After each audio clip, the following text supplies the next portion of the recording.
Hello guys, yan, Daddy West po muli. Welcome back again dito sa ating channel. For today's video guys, ay pag-usapan natin ang function ng advanced features no, sa ating mga channel. Ano.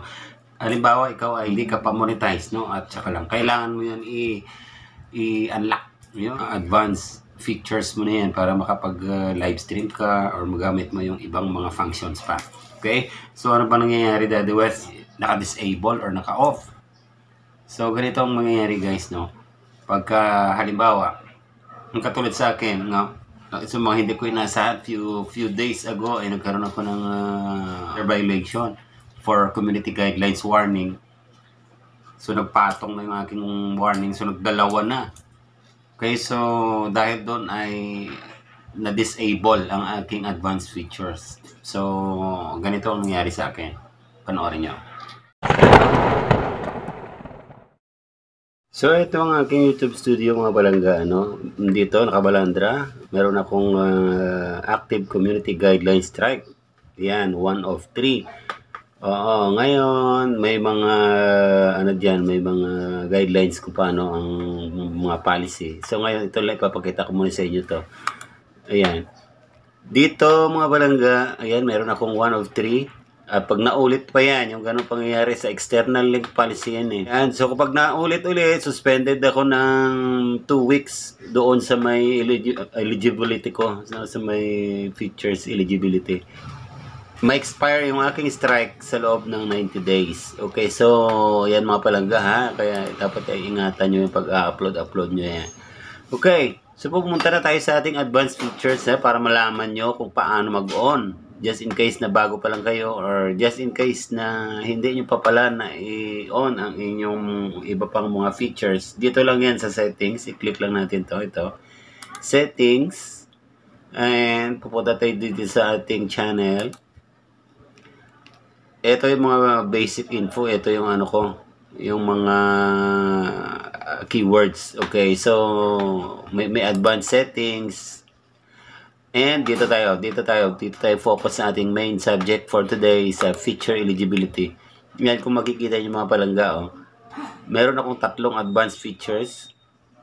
Pero naka-ano siya, disable siya dahil sa suspension ko. So, hindi ko pa magamit yung aking channel. Hindi ako demonetize, pero hindi ako makapag-upload dahil naka-disable tong number 1. Ang feature nito ay video upload. So, hindi ako makapag-upload mga video. Hindi ako makakagawa ng aking playlist. Hindi ako makakapag-collab ng aking playlist. And hindi ako makapagdagdag ng video dun sa aking playlist. Okay? So, dito naman sa pangalawa, intermediate features. Ito yung pinaka-importante. Kasi minsan, dalawa to disable, pero itong number 2, ano to eh, yan lang ang active eh. So, dito kasi, hindi ka pwede mag-upload ng pag ito naka-off. Bukod sa hindi ka makapag-upload ng video, hindi ka makapag-upload ng video na longer than 15 minutes. Okay? Tapos dito kailangan mo i-verify yung two steps verification o yung lagay ka ng phone number. Ayan, nakalagay naman, no. And ako naman ay verified now, so okay na yan. Sa mga baguhan, ito para sa mga baguhan. Dapat naka-on yan siya, no? Kung ikaw ay bago pa lang, kailangan i-verify mo ang iyong 2 steps verification. Hindi ako makapag-upload ng thumbnail at hindi ako maka-live stream. So, very important itong number 2 sa lahat ng mga advanced features na yan.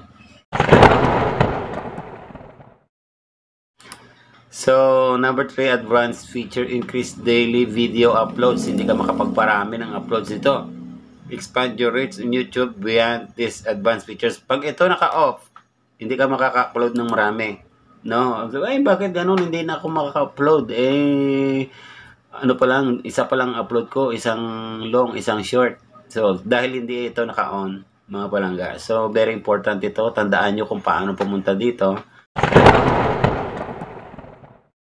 Na yun yung reason, mga palangga, no?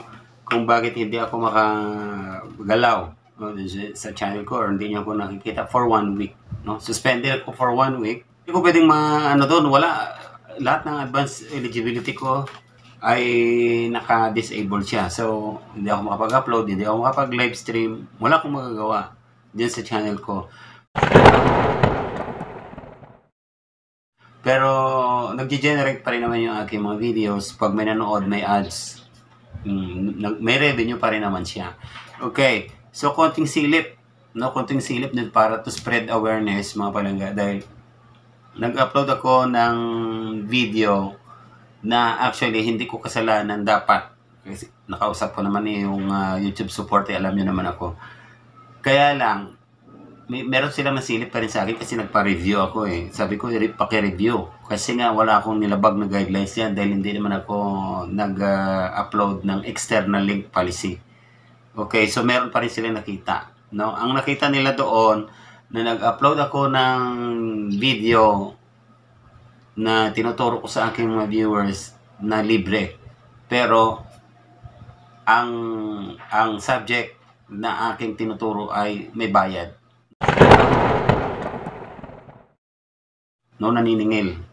Tungkol yun sa isang hindi na natin babanggitin ha, baka editing apps na pwede mong makuha ng libre ng walang watermarks.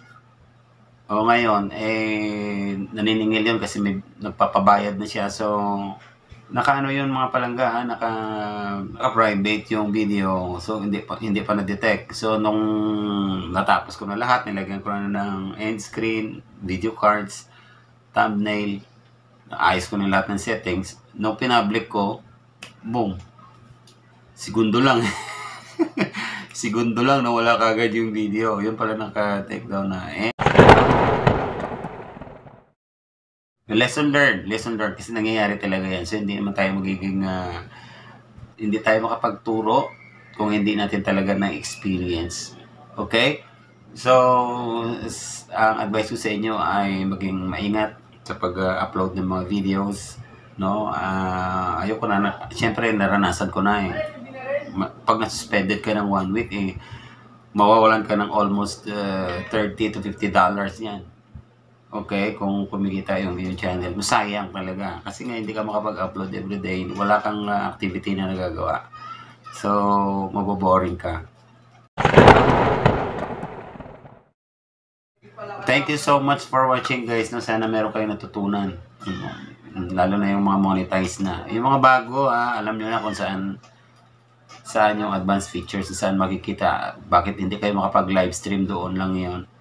Okay, so hanggang dito na lang. Thank you so much for watching. God bless us all and bye-bye.